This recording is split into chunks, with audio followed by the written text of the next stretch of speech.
दोस्तों, आज से कई साल पहले एक ऐसा समय हुआ करता था जब दुनिया में चिकित्सा नाम की कोई चीज नहीं हुआ करती थी। लोग बिना इलाज के अपनी जान ऐसे ही गंवा देते थे और चिकित्सा जैसी चीज को लोग काला जादू माना करते थे उस वक्त। आज की कहानी भी कुछ ऐसी ही है कि कैसे एक व्यक्ति चिकित्सा के फील्ड में रेवोल्यूशन ला देता है। इस कहानी के जरिए हम ये भी जानेंगे उस व्यक्ति के सफर में आए उतार चढ़ाव को और कैसे उसने अपने इच्छाबल के चलते चिकित्सा के पूरे इतिहास को ही बदल दिया। तो आज की कहानी का नाम है द फिजिशियन। ये फिल्म सन 2013 में रिलीज हुई थी और इसकी IMDb रेटिंग 7.2 है। इस मूवी की शुरुआत 11वीं सेंचुरी से होती है। ये वो समय था जब काला जादू का बोलबाला हुआ करता था।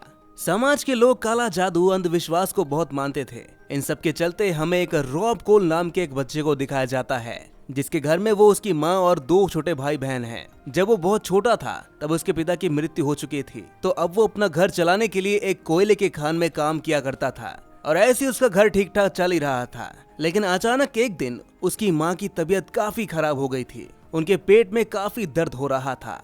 वो अपनी माँ को ऐसी हालत में देख नहीं पा रहा था और उनकी हेल्प करने के लिए आगे भी आता है। और जब वो अपनी माँ को छूता है तो उसे एक अजीब सी चीज फील होती है। उसे समझ में आता है कि कुछ समय बाद उसकी माँ की मृत्यु होने वाली है। असल में रॉब के पास बचपन से ही एक पावर मौजूद थी। वो किसी की भी मृत्यु होने से पहले ही अनुभव कर सकता था कि इस व्यक्ति की मृत्यु होने वाली है।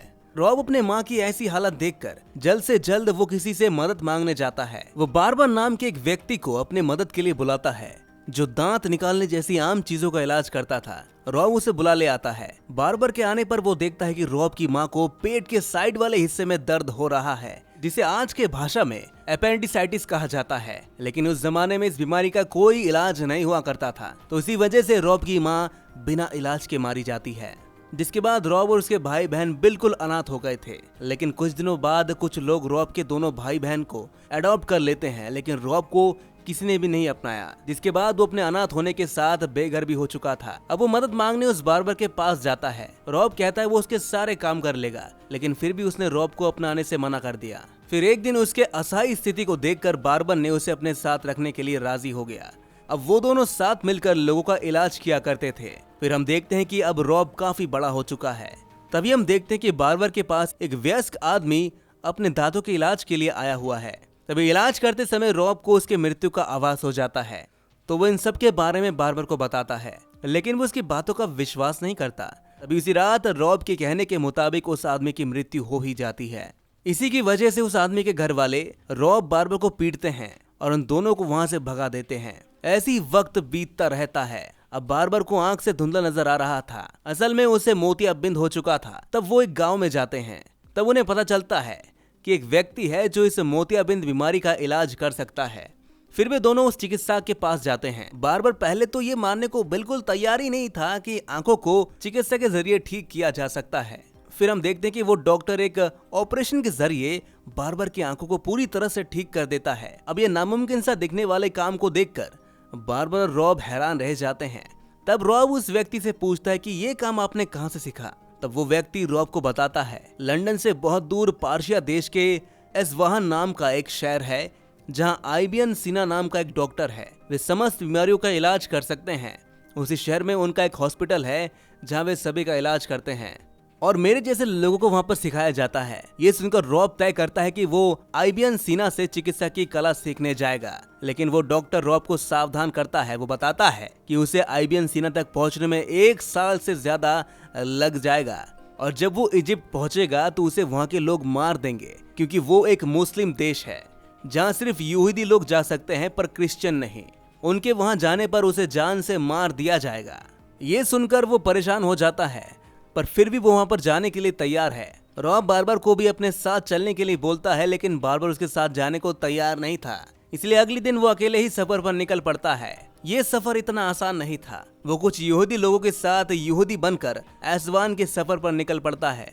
उस दल में मौजूद एक रेबिका नाम की एक लड़की होती है। धीरे धीरे रेबिका और रॉब एक दूसरे को पसंद करने लगते हैं। असल में रेबिका को एक अमीर आदमी ने शादी के लिए खरीदा था और रॉब के दल को ये जिम्मेदारी दी गई थी कि वे रेबिका को एस्वाहन शहर तक पहुंचाएं। तभी हम देखते हैं कि वहां सैंडस्टॉर्म आ जाता है और वो सैंडस्टॉर्म इतना भयंकर था कि उस दल के सभी लोग रेत के नीचे दब जाते और मर जाते हैं।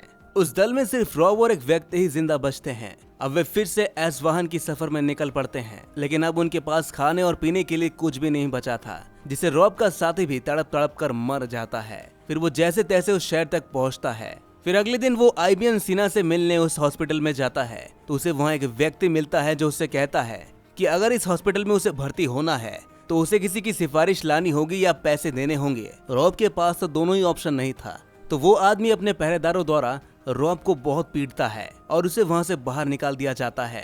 पीटने की वजह से रॉब बेहोश हो जाता है और जब उसकी आंख खुलती है तो वो देखता है कि एक आदमी ने उसके घाव का इलाज कर दिया है। तभी उस आदमी से बात करने पर वो उससे बोलता है कि वो सिर्फ आईबीएन सिन्हा से चिकित्सा की कला सीखने वहाँ पर आया है। रॉब की इच्छा शक्ति को देख के वो आदमी रॉब को आईबीएन सिन्हा हॉस्पिटल के एक स्टूडेंट के तौर पर भर्ती होने का मौका देता है। अगले दिन रॉब को पता चलता है कि जिसने घाव का इलाज किया था वो आईबीएन सिन्हा ही है। इससे रॉब बेहद खुश होता है। वो लोग रोज वहाँ पर कुछ नया सीखते हैं और वे सीखी हुई चीजों को रोगियों के ऊपर प्रैक्टिस किया करते हैं। ऐसे ही कई दिन बीत जाते हैं। अब रॉब के दो नए दोस्त भी बन जाते हैं, जिसमें से एक का नाम करीम और दूसरे का नाम मिर्दीन है। एक दिन वो अपने साथियों के साथ शहर में घूम रहा था, तभी वो रेबिका से फिर से एक बार मिलता है।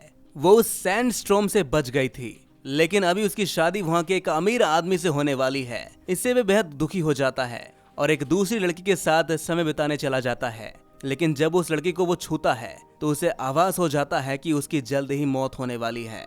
इसलिए वो जल्द से जल्द उस लड़की को आईबीएस सिन्हा के हॉस्पिटल लेके जाता है। तब वे दोनों जांच करके देखते हैं तो उन्हें उसके पैर पर घाव मिलता है। वो धीरे धीरे फैल रहा था। तब वे दोनों उसका इलाज करके उसे बचा लेते हैं। तभी कुछ समय बाद आईबीएन सिन्हा रॉब से पूछता है कि तुम्हें ये कैसे पता चला कि वो लड़की मरने वाली है। तब रॉब आईबीएन सिन्हा को अपने इस शक्ति के बारे में बताता है। अगर कोई कुछ समय पहले मरने वाला होता है तो मैं अगर उसे छू लेता हूँ तो मुझे पता चल जाता है कि उसकी मृत्यु होने वाली है।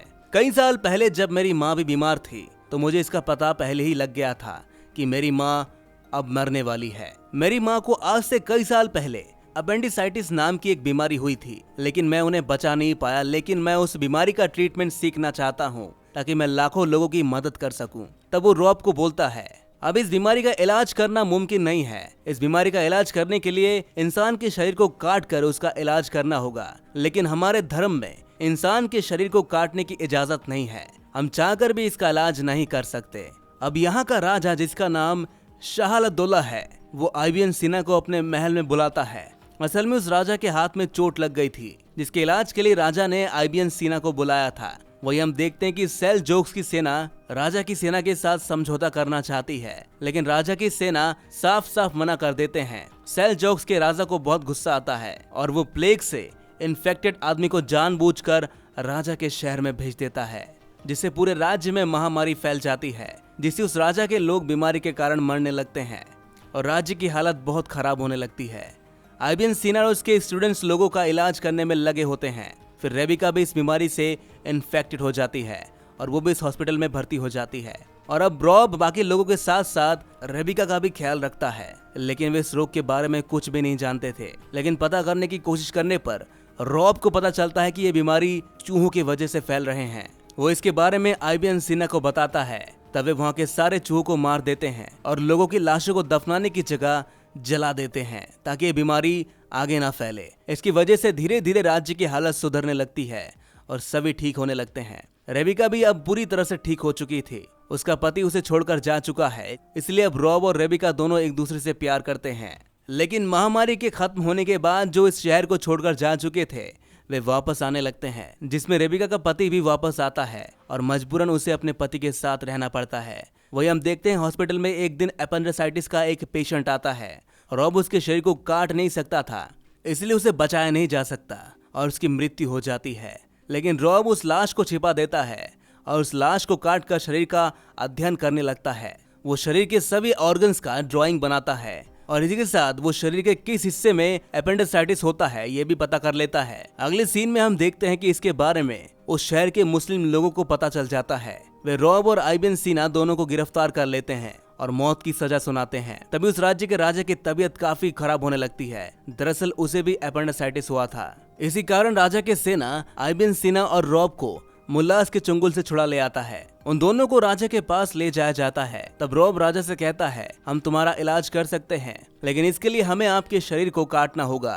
राजा इस बात के लिए एग्री हो जाता है, लेकिन रॉब एक शर्त रखता है। वो कहता है कि रेबिका को आजाद करना होगा। दरअसल रेबिका के पति को पता चल चुका था कि रेबिका और रॉब के बीच में शारीरिक संबंध हुए हैं, इसलिए उसे सरेआम पत्थर मारकर मार देने की सजा मिली होती है। इसी शर्त पर रेबिका को आजाद कर दिया जाता है। इसके बाद रॉब और सीना मिलकर राजा का ऑपरेशन करते हैं। वे पहले राजा को एनेस्थीसिया देते हैं और उसके पेट को काटकर उसकी बीमारी को पूरी तरह ठीक कर देते हैं। वहीं दूसरी तरफ इस राज्य के जो मुल्लास होते हैं वो सेल्जोक्स की सेना के साथ मिल जाते हैं और वे दोनों सेना मिलकर अगले सुबह उस राज्य पर हमला कर देते हैं। पूरे शहर में खलबली मच जाती है। आईबीएन सीना की स्कूल और उसकी लाइब्रेरी को भी पूरी तरह से जला दिया जाता है, जिससे सीना पूरी तरह टूट जाता है, क्योंकि ये स्कूल और लाइब्रेरी ही उसके पूरे जीवन की कमाई थी। वो ये सदमा सहन नहीं कर पाता और जहर पी लेता है। रॉब सीना से मिलने जाता है। उस वक्त वो अपनी लाइब्रेरी में बैठा हुआ था। सीना रॉब को अपनी मेडिकल की सबसे इम्पोर्टेंट बुक देता है और कहता है, ये तुम्हारे काम जरूर आएगा बेटे। इसके बाद रॉब रेबिका को लेकर वापस लंदन चला जाता है। रॉब वापस आ गया है ये जानकर बार बार उससे मिलने आता है और यही हमारी इस कहानी का अंत भी हो जाता है। दोस्तों, उम्मीद है आपको ये कहानी अच्छी लगी होगी। अगर अच्छी लगी हो तो इस वीडियो को लाइक और इस पर कमेंट जरूर कर दीजिएगा और इस तरह की मूवी एक्सप्लेनेशन देखने के लिए हमारे इस चैनल को सब्सक्राइब जरूर कर लीजिएगा।